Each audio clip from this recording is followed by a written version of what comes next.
తెలంగాణలో కొత్తగా ఏర్పడిన కాకతీయ ఛానల్ వారికి శుభాకాంక్షలు తెలియజేస్తున్నాను. అలాగే తెలంగాణలో ఎక్కడ ఏం జరిగినా జెన్యూన్గా ప్రజలందరికీ తెలియజేయవలసిందిగా కోరుకుంటున్నాను. వారికి మరొకసారి ధన్యవాదాలు తెలియజేస్తున్నాను. Corporator Chilakanagar division Gopu Saraswathi Sadanand.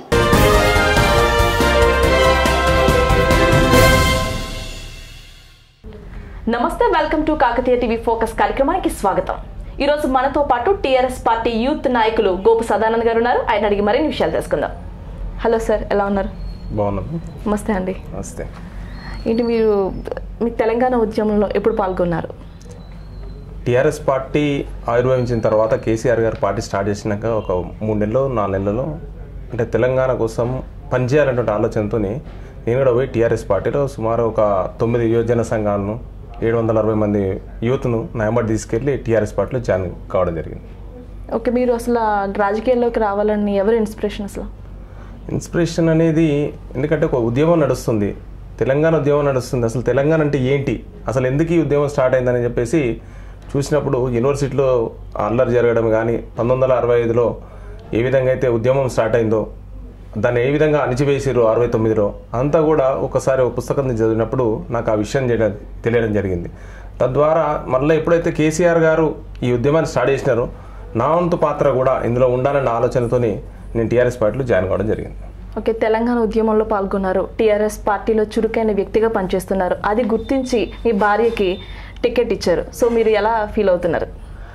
ఒకటి, తెలంగాణ రావడమే ఒక అదృష్టంగా భావించినటువంటి వ్యక్తుల్లో నేను ఒకరిని. ఎందుకంటే చాలామంది ఉద్యమకారులు వాళ్ళ యొక్క ఉద్యమ సమయంలో వాళ్ళు ఉద్రేకానికి గురయ్యో ఏ విధంగానో వాళ్ళ యొక్క ప్రాణత్యాగాన్ని కూడా చేర్చిన వాళ్ళు చాలామంది ఉన్నారు. అటువంటి వాళ్ళ ముందట మనం చాలా చిన్న వ్యక్తులం.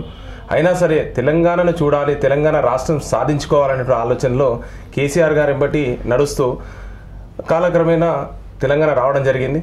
ఆ ఉద్యమంలో పాల్గొన్నాం. సుమారుగా నేను ఉప్పల్ కాన్స్టిట్యూన్సీ నుంచి వెళ్ళి ఉప్పల్ సర్కిల్లో నేను ఒక జనరల్ సెక్రటరీ నుంచి స్టార్ట్ అయ్యి నా యొక్క ప్రస్థానం, ఆ తర్వాత అధ్యక్షునిగా, అదేవిధంగా గ్రేటర్ హైదరాబాద్ జనరల్ సెక్రటరీగా, ఆ తర్వాత రాష్ట్ర కార్యదర్శిగా తెలంగాణ జాగరణ సేన పెట్టినటువంటి సమయంలో సుమారుగా పార్టీ నుంచి ఎటువంటి బాధ్యత ఇచ్చినా 48 కాన్స్టిట్యూన్సీలు తిరిగి నా యొక్క పనిని చేసినాను. కాబట్టి ఆ పనిని చూసి ఏదైతే మాకు టికెట్ ఇవ్వడం జరిగింది, ఆ టికెట్ ఇచ్చినందుకు కూడా చాలా సంతోషం. అంటే ప్రజాసేవ చేయడం అనేది అందరితో కాదు, కాబట్టి మమ్మల్ని గుర్తించి పార్టీ ఏదైతే మాకు టికెట్ ఇవ్వడం జరిగిందో అది ఆనందంగా ఉంది.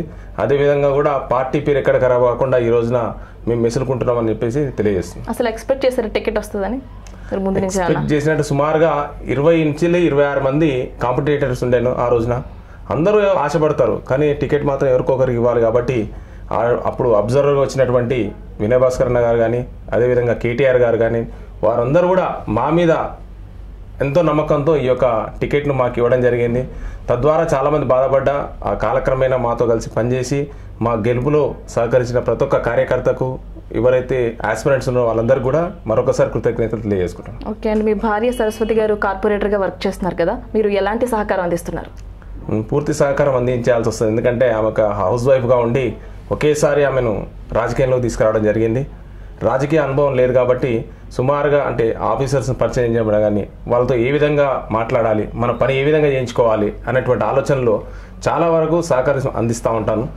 మా యొక్క బిజినెస్ కూడా, ఎందుకంటే ఈ యొక్క రాజకీయంలోకి వచ్చిన తర్వాత బిజినెస్ పని కూడా పక్కకు పెట్టేసి ఈ రోజున డివిజన్, ఎందుకంటే ఎప్పుడైతే ఇంత నమ్మకంతో కేటీఆర్ గారు మాకు ఈ టికెట్ ఇచ్చినారో అంతే నమ్మకంతో ఇక్కడ ఉన్నటువంటి చిలకనగర్ ప్రజలు మాకు ఓట్లు ఇవ్వడం జరిగింది. సుమారుగా 53 బూతులు ఉంటే 52 బూతుల్లో కూడా మాకు మెజారిటీ రావడం జరిగింది. కాబట్టి ఆ యొక్క ప్రజలకు ఏదన్నా ఒకటి చేయాలి అంటే మన మార్కు చూపించాలా, డెవలప్మెంట్ విషయంలో ఎక్కడ కూడా కాంప్రమైజ్ అయ్యేది అని చెప్పేసి అన్ని పనులు కూడా దగ్గరుండి చూసుకుంటాం. స్టార్టింగ్లో కాస్త ఇబ్బంది ఉండేది ఆమెకు బయటికి తిరగాలంటే కూడా.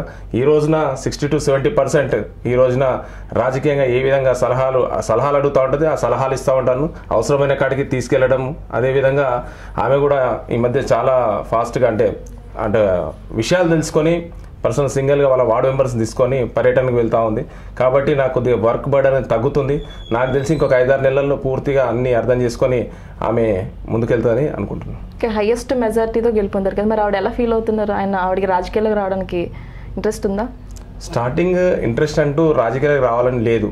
ఎప్పుడైతే ఉద్యమంలో పనిచేసినాం కాబట్టి ఇంకోటి ఇక్కడ మాకు టికెట్ ఇచ్చినా కూడా అదేమైంది, లేడీ రిజర్వేషన్ అయింది. ఓకే, అయినప్పుడు నేను కూర్చొని ఆలోచించిస్తున్నాను, అరే లేడీ రిజర్వేషన్ అయింది ఎట్లా, రేపటి రోజున ఇస్తే ఎట్లా అంటే, మీరు ఎందుకు బాధపడుతున్నావు, అవసరం లేదు, మా అమ్మని నిలబెడదామని ఫస్ట్ అనుకున్నాం. ఓకే, అనుకుంటే ఇక మా అమ్మ కూడా ఏజ్ ఎక్కువ ఉంది కాబట్టి మా అమ్మనే సజెస్ట్ చేసింది, వద్దు నా వల్ల కాదు, అదేదో కోడల్ని నిలబెడదాము, ఆమెను నిలబెట్టి గెలిపిద్దామని అంటే, అడిగితే ఒకటే మాట అన్నది, నువ్వు ఇన్ని సంవత్సరాలు కష్టపడ్డావు, ఇన్ని సంవత్సరాలు నువ్వు కష్టపడ్డందుకు ఫలితంగా ఈ రోజున పార్టీ మీకు టికెట్ ఇచ్చింది, అట్లాంటప్పుడు నేను 100% సహకరిస్తానని చెప్పేసి హౌస్ వైఫ్ అయినా కూడా నా గురించి ఇంటిని త్యాగం చేస్తూ పిల్లల్ని పక్కకు పెట్టేసి రాజకీయంలోకి రావడం జరిగింది. అంటే కార్పొరేటర్ సరస్వతి గారు చేస్తున్న పనుల్లో మీరు జోక్యం చేసుకుంటున్నారని కొన్ని ఎలిగేషన్స్ వచ్చినాయి, మరి దీనిపై మీరు ఎలా స్పందిస్తారు? అవి ఎలిగేషన్స్ అనొద్దు, ఎందుకంటే ఒక ఇంట్లో ఒక వ్యక్తి పనిచేస్తున్నాడంటే అతనికి ఇంకోరు సహకారం చేస్తున్నారంటే, ఇప్పుడు రాజకీయంగా బయటకు వచ్చేసి ప్రజాసేవ చేయడంలో ఇంటిల్లి పాదొచ్చి కూడా చేయొచ్చు, అట్లా అని చెప్పేసి నేను సహకరిస్తున్నాను. ఎందుకంటే ఇంతకుముందు చెప్పినాను, హౌస్ వైఫ్గా ఉంది కాబట్టి ఆమె కొన్ని విషయాలు తెలియాలి కాబట్టి కొన్ని రోజుల వరకు నేను ఎంబడి రావడం జరిగింది, అది వాస్తవం. అదేవిధంగా ప్రజాక్షేత్రంలో నేను 2001 నుంచి పనిచేస్తున్నాను టీఆర్ఎస్ పార్టీ కాబట్టి ఇప్పటికి కూడా సమస్యల మీద పోరాటం చేస్తాం కాబట్టి సమస్యల మీద అవగాహన ఉంది. ఆ అవగాహన, నాకున్నటువంటి అవగాహన ఆమెకు రావాలి. అదేవిధంగా ఆఫీసర్స్తో ఏ విధంగా ఉండాలనేటువంటి ఆలోచనలో ఖచ్చితంగా మేము పార్టీ ప్రోగ్రామ్స్కి అటెండ్ అవుతాం. అదేవిధంగా కార్యక్రమాల్లో కూడా సామాన్య కార్యకర్తగా ఈ డివిజన్లో ఉన్నటువంటి ప్రజల్లో మమేకమైనటువంటి ఇంకో వ్యక్తిగా నా యొక్క బాధ్యత కూడా ఉంటుంది కాబట్టి ఖచ్చితంగా తిరుగుతా ఉన్నాను. మీరు వ్యాపార రంగంలో అభివృద్ధి సాధించారు, అదేవిధంగా రాజకీయాల్లోకి వచ్చి ప్రజలకు సేవ చేయాలని మీరు ముందుకు వచ్చారు కదా, అసలు ఈ రెండిట్లో ఎలా సాధ్యపడింది అంటారు? సాధ్యం అంటే పని అనుకుంటే సాధ్యాసాధ్యాలను పక్క పెట్టినట్టయితే, సంకల్పం గట్టిదైతే మనం చేయాలన్నటువంటి దృఢ నిశ్చయిత మనం ఉన్నప్పుడు ఎటువంటి ఆటంకాలు కూడా మనకు రావు. అదేవిధంగా కొన్ని రోజులు నా యొక్క బిజినెస్ కుంటిపడడం అనుకోవద్దు, ఎందుకంటే నా తమ్ముళ్ళు ఎవరైతే ఉన్నారో, నా ఇల్లు, మా అమ్మ నాన్నతో పాటు అందరూ కూడా సహకరిస్తేనే ఈరోజు ఈ స్థాయికి మేము ఎదగడం జరిగింది. ఎందుకంటే ఉద్యమంలో తిరిగేటప్పుడు మాకు చిన్న చిన్న పిల్లలు నాకు, అయినా కూడా అన్ని కేసులు నా మీద ఉన్నాయి, అప్పుడు కూడా భయపడకుండా నా ఇంటి వాళ్ళు సహకరించారు కాబట్టే ఈరోజు ఇంత స్థాయికి ఎదగడానికి కారణం నా తమ్ముళ్ళు, మా అమ్మ నాన్న, అదేవిధంగా నా భార్య. కాబట్టి నా శ్రేయోభిలాషులు చాలామంది ఉన్నారు, అట్లా నేను ముందుకు వెళ్ళడం జరిగింది. దీనికి పెద్ద బాధపడాల్సిన అవసరం లేదు. ఇటీవల ఒక వార్త వచ్చింది ఏంటంటే, కార్పొరేటర్ భర్త సదానంద తాగి చిందులేస్తున్నారని, అసలు ఏం జరిగిందంటారు? అది ఒక కార్పొరేట్ సంబంధించినటువంటి కార్యక్రమం. దాంట్లో వాళ్ళు వర్డింగ్ మాత్రమే తీసుకున్నారు, పూర్తి సందేశం తీసుకోలేదు. దాన్ని వక్రీకరించి ఈ రోజున ఏదో మసిబూసి మారడకాయ చేయాలన్నటువంటి ఆలోచన చేయడం జరిగింది. అది నేను పెద్దగా పట్టించుకోను, ఎందుకంటే వేస్తే పూర్తి వీడియో ఏమనండి, దాని ద్వారా ప్రజలకు నిజం తెలుస్తుంది. వాళ్ళకి కావాల్సింది ఏదో తీసుకొని దానికి ఇంత మసాలా జల్లి చూపించడం తప్ప అందులో ఏం లేదు. అంటే అందులో వాస్తవాలు లేవంటారు? వాళ్ళు చూపించిన దాంట్లో ఏమాత్రం కూడా లేవండి. ఓకే అండి, 2019 ఎన్నికలు రాబోతున్నాయి. ఉప్పల్ నియోజకవర్గంతో పాటు చిలుకూరు నగర్ డివిజన్లో టీఆర్ఎస్ పార్టీని బలోపేతం చేయడానికి మీరు ఏ విధంగా ముందుకెళ్తున్నారు? 2001 నుంచి వెళ్ళి 3 సార్లు ఎలక్షన్స్ జరిగినాయి, ఏవైతే అసెంబ్లీ ఎలక్షన్స్. మీరు చూసుకున్నట్టయితే ఎప్పుడు కూడా చిలకనార్ డివిజన్ హైయెస్ట్ మెజారిటీ వచ్చింది, ఓకే, బూతుల్లో తీసుకున్నట్టయినా ఎప్పుడైనా సరే. అదేవిధంగా మొన్న జరిగినటువంటి కార్పొరేట్ ఎలక్షన్స్లో కూడా మాకు హైయెస్ట్ మెజారిటీ ఇవ్వడం జరిగింది ప్రజలు. అంటే ఇక్కడ చిలకనగర్ ప్రజలు టీఆర్ఎస్ పార్టీ వెంబడి ఉన్నారనే విషయాన్ని ఖచ్చితంగా ఓటు ద్వారా మనకు అర్థమవుతుంది. అదేవిధంగా ఉప్పల్ కాన్స్టిట్యున్సీ చూసినట్టయితే పూర్తిగా కాన్స్టిట్యున్సీ సుమారు 45 కాన్స్టిట్యున్సీ తిరగడం జరిగింది, అక్కడ కమిటీలు వేయడం జరిగింది, కార్యక్రమాలు చేయడం జరిగింది. తద్వారా నాకు పూర్తి అంటే ఏ విధమైన సమస్యలు ఉంటాయి, ఆ సమస్యలు ఏ విధంగా అధిగమించాలనే ఆలోచన, పూర్తి అవగాహన నాకు ఉంది. కాబట్టి నేను స్థానికంగా ఇక్కడ పుట్టి పెరిగినా కాబట్టి రేపు రాబోయేటువంటి 2019 ఎలక్షన్స్లో ఒకవేళ టీఆర్ఎస్ పార్టీ కనుక yes is the suitable person ఒక బీసీకి ఇవ్వాలన్నటువంటి ఆలోచన కనుక వచ్చినట్టయితే నేను కూడా రంగంలో రెడీగా ఉన్నాను. అదేవిధంగా నాకు కాకుండా ఇంకెవ్వరికి ఇచ్చినా సరే TRS party ultimate TRS party ఎవరికైతే బీఫామ్ ఇస్తుందో అటువంటి వాళ్ళ కోసం, వాళ్ళ గెలుపు కోసం సాయశక్తుల ప్రయత్నం చేస్తాము, 100% వర్క్ చేస్తాం. ఓకే, మీ భార్య రాజకీయాల్లో ఉన్నారు, మీరు ఎలా ఫీల్ అవుతున్నారు? అదేవిధంగా ఇంట్లో మీరిద్దరు రాజకీయాల్లో ఉంటే బిజీ షెడ్యూల్ అయిపోతూ ఉంటుంది కదా, మరి ఏం చేస్తారు? ఇంట్లో వాస్తవంగా పిల్లలకైతే ఎక్కువ టైం ఇవ్వలేకపోతున్నాం, కానీ మా ఇద్దరు పిల్లలు కాదు, ఈ రోజున మాకు 53,000 మంది ఓటర్స్ ఉన్నారు. వాళ్ళంతా కూడా ఏ విధంగా అయితే చిన్నపిల్లల్ని చూస్తామో అదేవిధంగా మా డివిజన్లో ఉన్నటువంటి ప్రజల్ని చూసుకోవాల్సిన బాధ్యత మా మీద ఉంది. ఓటర్లుగానే 53,000 మంది ఉంటే సుమారుగా 150,000 మంది జనాభా ఉన్నారు. కాబట్టి వారి యొక్క కష్ట సుఖాలే మాయ అనుకుంటూ, వాళ్ళ కష్టం వచ్చినప్పుడు ఆదుకోవడమే మా బాధ్యత అనుకుంటూ తిరుగుతున్నాం. అప్పుడప్పుడు స్ట్రెస్కి గురవుతాం, వాస్తవమే, ఎందుకు వచ్చిన పని అంతా అనే ఆలోచన వస్తుంది. కానీ ఇటువంటి అదృష్టం అనేది అందరికి రాదు. కాబట్టి ఆ దేవుడు ఇచ్చిన వరం టీఆర్ఎస్ పార్టీ ఇచ్చినటువంటి పార్టీ గుర్తింపు. కాబట్టి మనం ప్రజలకు సేవ చేసేటువంటి అవసరం మనతో ఉన్నది కాబట్టి ఆ యొక్క భగవంతుడు మనకి ఇచ్చాడని చెప్పేసి అనుకొని ప్రజలకు సహకరించడంలో వాస్తవంగా మా యొక్క సొంత జీవితాన్ని చాలా కోల్పోవడం అయితే జరుగుతుంది. ఓకే, మొత్తం మీద ప్రజల కోసం రాజకీయం కోసం సొంత జీవితాన్ని కోల్పోతున్నారు అంటే పర్సనల్గా అంటే ఒక రకంగా చెప్పాలంటే ప్రజలకు అంకితం చేశారు.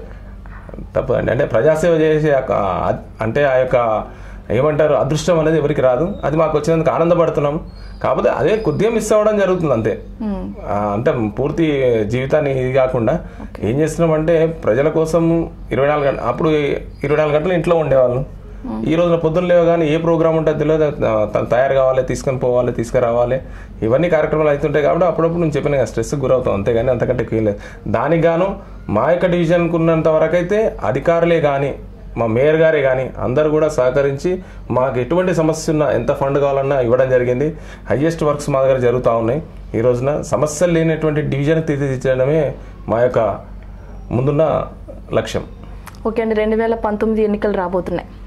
సో మీ భవిష్యత్ ప్రణాళిక ఏ విధంగా ఉండబోతుంది? మరి చెప్పాను కదా, పార్టీ ఆదేశిస్తే పోటీకి రెడీగా ఉన్నాం, కాదని ఎవరికి ఇచ్చినా వారికి పనిచేయడానికి రెడీగా ఉన్నాం. ఓకే అండి, థ్యాంక్ యూ. మీ వాల్యుబుల్ టైంని మా కాకతీయ టీవీకి ఇచ్చినందుకు థ్యాంక్ యూ సో మచ్. అదేవిధంగా 2019 ఎన్నికల్లో మీరు ఖచ్చితంగా పార్టీ ఆదేశాల మేరకు మీరు పనిచేస్తారని కోరుకుంటున్నాను. Thank you so much and wish you good luck sir. Thank you. చూసారు కదా, ఇది వాళ్ళ Kakatiya TV focus. Stay tune to Kakatiya TV.